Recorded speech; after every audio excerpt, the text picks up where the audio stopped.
주님 평화. 예. 오늘은 오랜만에 저희 스톤 경당에서 여러분과 이야기를 나누고 싶네요.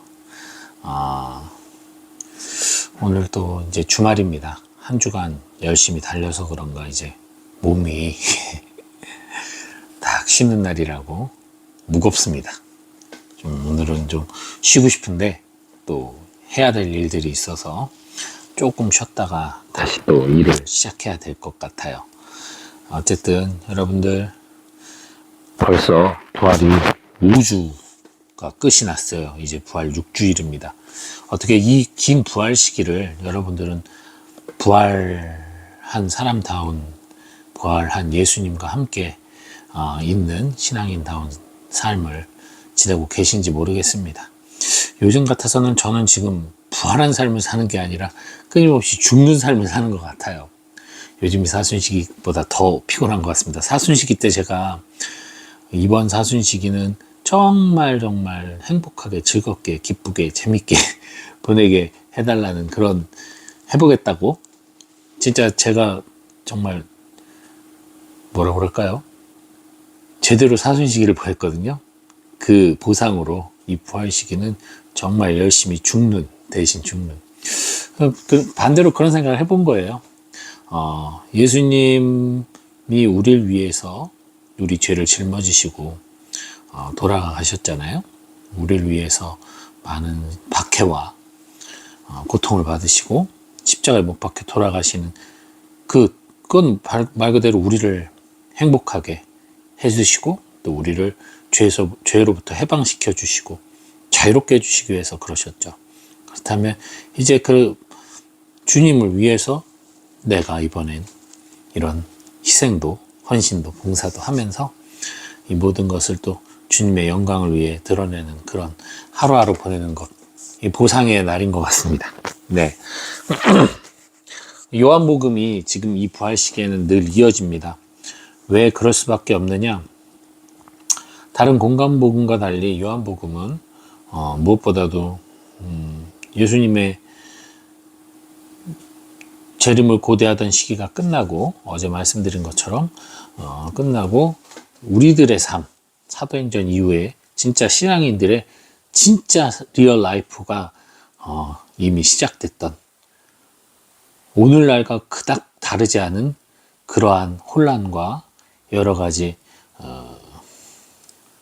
종교적인 어떤 박해와 시련들이 드러나기 시작하는 그러한 시기에 쓰여졌기 때문에 아무래도 보다 더 우리들이 이 일상 속에서 하느님을 만나기 위해 가져야 할 우리들의 인식에 대해서 이야기를 합니다. 그래서 신학적인 복음이 요한복음일 수밖에 없죠.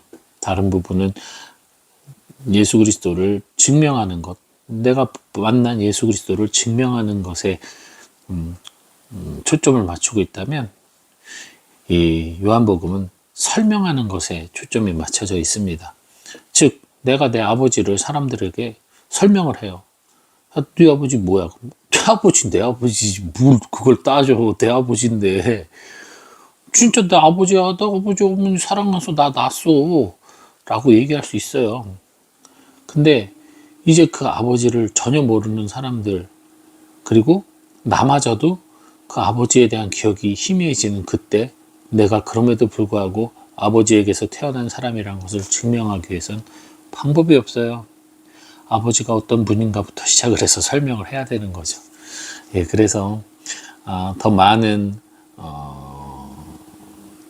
신학적인 이야기들이 요한복음에 담겨 있습니다.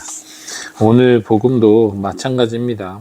예수님께서 오늘날도 그렇죠. 우리가 예수의 이름을 부르면서도 얼마나 헛되이 부르는 일이 많고 주님을 우리의 주님으로 정말 하나님을 우리의 주님으로 모시면서도 주님의 말씀을 듣지 않는 그런 게으르고 나약한 종들의 모습으로 살아가고 있지 않은가라는 반성을 해보게 되죠. 벌써 이 시대 때부터 그런 사람들이 속출하기 시작했기 때문에 당연히 2000년이 지난 오늘날은 더 하겠죠. 저 또한 신앙생활을 하고 또 예수님을 믿는다고 말하지만 길에서 예수님을 선포하고 예수천당 불신지옥을 외치고 또 하느님의 자비, 하느님을 믿으면 천국을 갈 수 있다, 죽음을 넘어선다라는 이야기를 하는 그런 개신교 호교로운 자들, 선교하는 분들 보면 정말 맞는 이야기잖아요.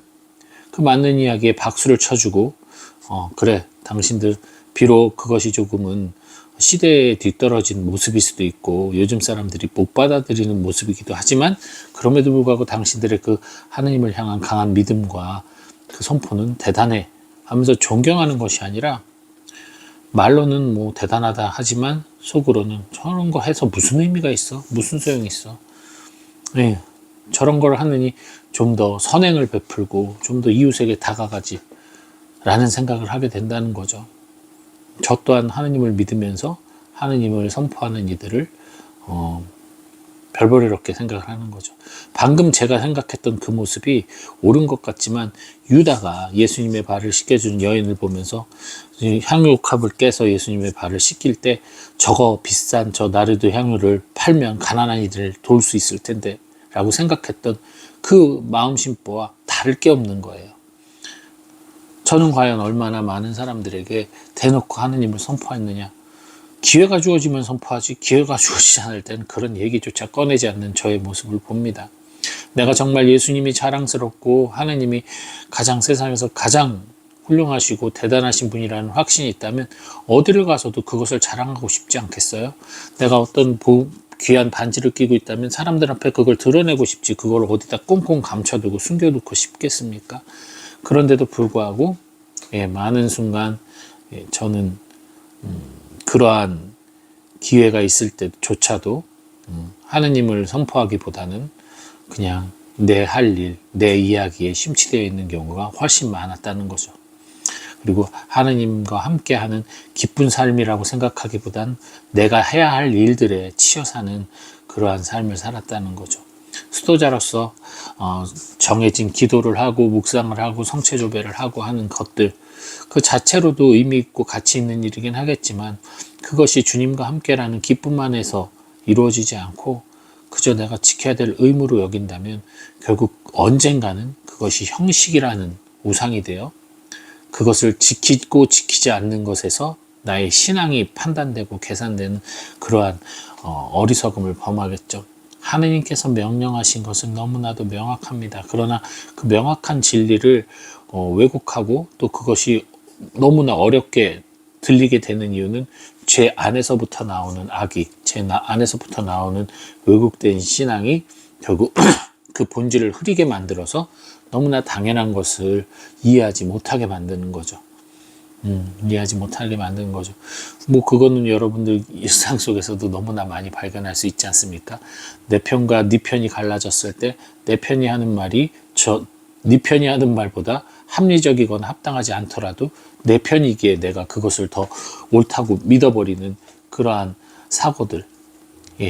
그리고 우리 첫인상이라고 하죠. 그런 첫인상으로 누군가를 판단했을 때 그 사람의 어떠한 좋은 모습도 그 첫인상에 의해서 좌지우지돼서 제대로 판단할 수 없는 모습들, 이런 것들이 우리들의 본성에 남아 있습니다. 그렇기 때문에 우리가 본질을 맞추지 않고 살아가면, 주님에게 눈을 정확하게 맞추지 않고 살아가면 언제고 그게 무너질 수 있어요. 그럴 때 주변에 누가 좋다고 하더라, 괜찮다고 하더라 하면 의료 쇼핑하듯이 뭐 이 약이 좋다고 하면 그 약 먹고 저 약이 좋다면 저 약 먹고 두 약이 전혀 다른 약인데 상반된 효과를 내는데도 좋다면 다 먹다가 오히려 더 탈나는 그런 어리석음을 범하듯 하느님에 대한 신앙도 내가 이게 좋다 하더라 저게 좋다 하더라 하면서 거기에 혹해서 그것을 따라가다 보면 정작 나에게 사랑을 주셨던 하느님의 그 자비는 사라지고 엉뚱한 것들이 내 안에 가득 차서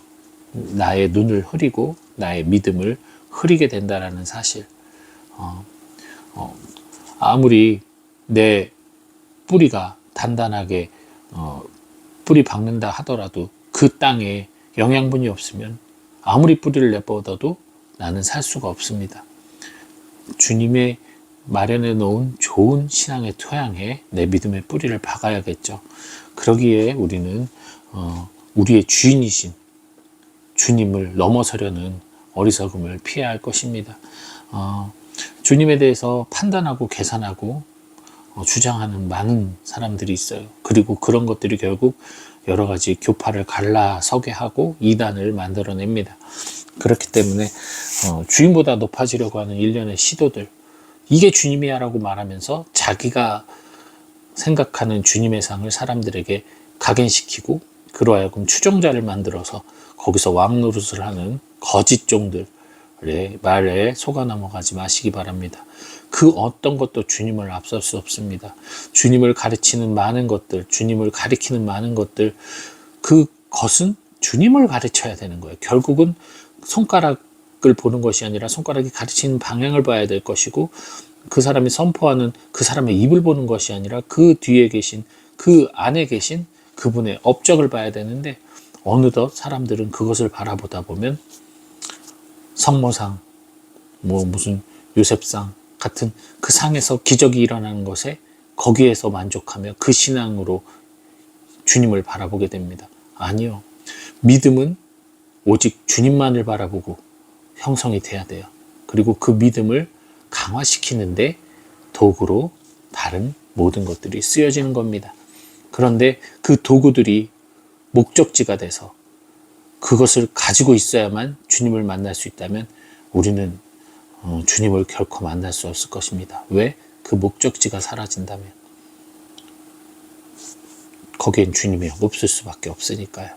그러니 그런 것들에 현혹되고 그런 것들에서 나오는 기적과 같은 것들에 현혹되지 마시고 아무것도 일어나지 않는다는 것, 오히려 그것이 진짜 기적이라는 것, 그것을 여러분들 꼭 기억하시고 주님 안에서 늘 기뻐하실 수 있는, 그리고 주님의 말씀을 따라 사는 삶만이 오직 우리의 구원임을 항상 믿으시기 바랍니다.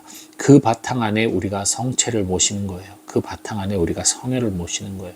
주님이 살아계심을 믿는 바탕 안에 성체와 성혈을 모실 때 그것이 진짜 나에게 와서 살아있는 주님으로 내 안에 거합니다.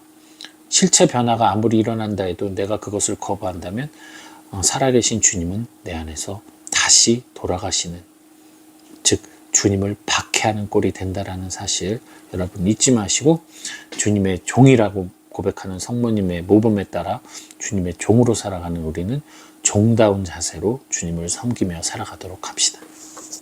주님표.